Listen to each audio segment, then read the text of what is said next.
menikah saat SMA part 53. Matahari pagi berhasil masuk ke dalam kamar apartemen Boy dan Bunga. Namun, Bunga juga belum bangun. Semalam Bunga tidur setelah berhasil berperang dengan otaknya untuk meyakinkan Boy benar manusia. Bunga dan pikirannya berperang habis-habisan layaknya pengacara dengan jaksa yang sedang berusaha untuk menenangkan kasus yang sedang ditanganinya. Bunga menggeliat dalam tidurnya. Ia membuka matanya secara perlahan.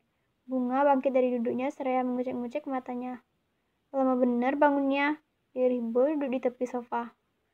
Bunga kaget dibuatnya. Tiba-tiba muncul suara begitu saja. Bunga menoleh ke arah Boy tanpa memberi respon apapun. Katanya mau pergi ke tempat Mami dan Mama. Bunga mengangguk pelan. Ia beranjak dari atas kasur. Bunga mengambil pakaian yang akan ia pakai nantinya. Setelah itu, Bunga masuk ke dalam kamar mandi. Butuh waktu 7 menit untuk Bunga menyelesaikan kegiatannya di kamar mandi. Bunga keluar dari kamar mandi. Usai semuanya sudah selesai ia lakukan.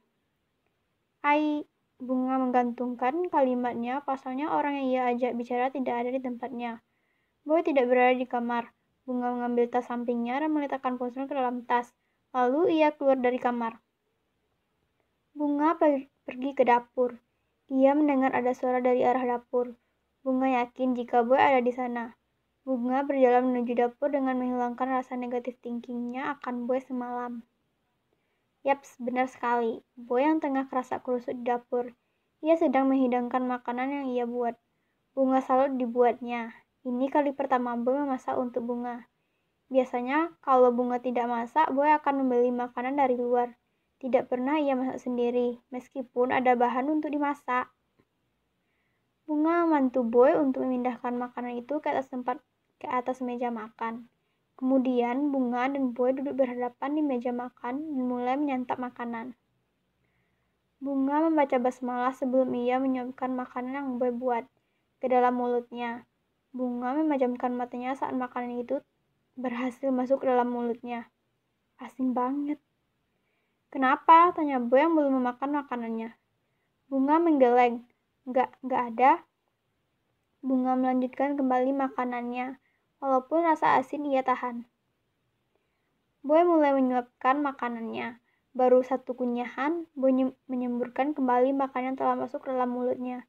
Asin banget. Boy menatap Bunga. Enak ya? Tanya Boy dengan nada bersalah. Ia tahu jika Bunga tadi berbohong demi dirinya. Enak kok, jawab Bunga dengan memasukkan 2 sendok nasi goreng ke dalam mulutnya. Boy tersenyum tipis. Makasih, gumam Boy. Bunga tidak menjawabnya. Bunga pura-pura tidak mendengar gumaman itu. Ia terus melanjutkan makannya hingga habis. Boy dan Bunga berjalan menuju parkiran. Boy membuka pintu mobil untuk Bunga, lalu mengitari mobil dan masuk ke dalam bangku pengemudi. Boy melajukan mobilnya dengan laju seperti biasa, tidak terlalu cepat dan tidak terlalu pelan. Beberapa menit kemudian, Boy memberhentikan mobilnya di depan sebuah rumah makan yang baru buka. Kenapa berhenti di sini? Ngulang makan. Mereka belum buka, Boy. Bagus kita makan ketupat sayur yang ada di tepi jalan. Ketupat? Di tepi jalan? Bunga mengangguk. Gimana kalau debu yang berterbangan masuk ke dalam jualan mereka? Bunga membuang napasnya pelan. Tinggal cari orang yang jualannya nggak di tepi jalan banget lah. Boy mengangguk paham. Boy tidak jadi membuka pintu mobilnya. Ia memakai sabuk pengamannya kembali dan melajukan mobil. Habis waktu sekitar 20 menit untuk mencari penjualan ketupat yang sangat menjaga kehigienisannya. Boy dan Bunga turun dari mobil. Bunga duduk di salah satu kursi, sedangkan Boy memesan 2 lontong pada penjualannya atau ketupat. Beberapa detik kemudian pesanan mereka datang. Boy dan Bunga mulai memakannya, tak lupa dengan bakwan yang ada di atas meja, biar makin maknyus makan ketupatnya. Hehe. Tidak butuh waktu lama, Boy dan Bunga sampai di rumah Mami. Mereka sengaja langsung ke rumah Mami, pasalnya tadi mereka sudah pergi ke rumah mamanya. Namun kata tetangga Bunga, mamanya sudah tidak tinggal di sana lagi. Mama tinggal di rumah yang namanya Dinda. Berarti maminya Boy. Kini Boy tengah memanjat bel rumahnya yang super duper besarnya minta ampun. Bunga berdiri di samping Boy dengan ingatan akan dirinya yang pertama kali mendengar perjodohan konyol mama dan maminya. Setelah mengingat akan hal itu, ingin rasanya Bunga menertawai dirinya. Rasanya itu bukan dirinya. Masa iya dia melawan pada mamanya hanya karena perjodohan ini? Maka ia berusaha pun iya. Pintu yang sedari tadi digedor terbuka. Boy dan Bunga masuk ke dalam. Mereka duduk di ruang tamu. Sekalian menunggu ART membuka pintu untuk manggil Mama dan Mami. Pagi, Ma, Mi, ujar Bunga sopan pada ibunya yang duduk dan juga ibu mertuanya yang baru datang, seraya menyalin tangan mereka. Pagi, sayang, jawab mereka kompak. Bunga tersenyum sebagai balasan.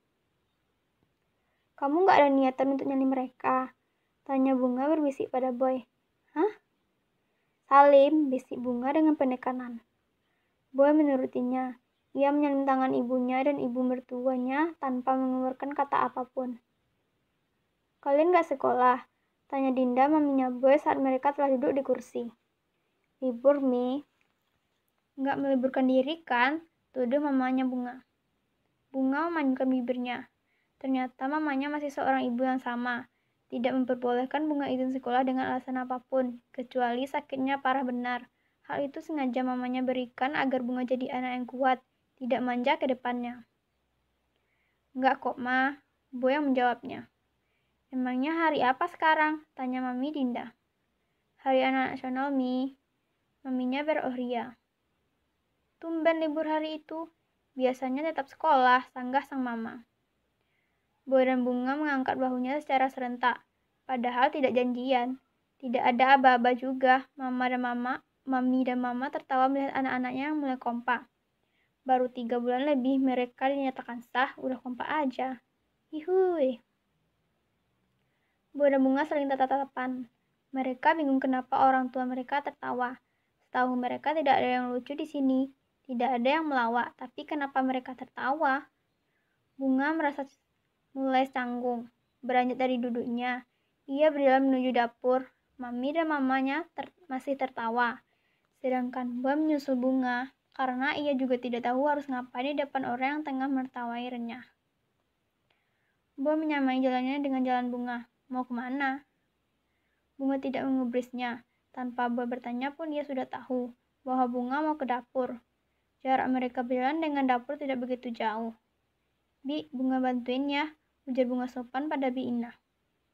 No, Bunga baru datang ya? Enggak kok, Bi, dari tadi kami datangnya. Bi Inah berohria. Oh ya, Bi, Bunga boleh bantu Bibi masak enggak? Boy juga, Bi. Boy ikut Bunga. Bunga memutar bola matanya malas saat Boy pun ikut. Boleh kok, jawab Bi Inah ragu. Bi Inah takut ntar Mami Dinda marah karena menantunya membantu ia masak. Nyatanya sang Mami tidak pernah marah sama dia. Palingan cuma negur saja, itu pun tidak membentak. Bunga tersenyum hangat atas jawaban Bi Inah dan mulai membantunya. Begitu juga Boy. Ia tersenyum tipis ketika melihat Bunga tersenyum. Boy mulai membantu Bunga dan Bi Inah untuk memasak. Iya, walaupun masakan Boy yang tadi tidak sesuai dengan ekspektasinya. Yang penting bantu saja dulu.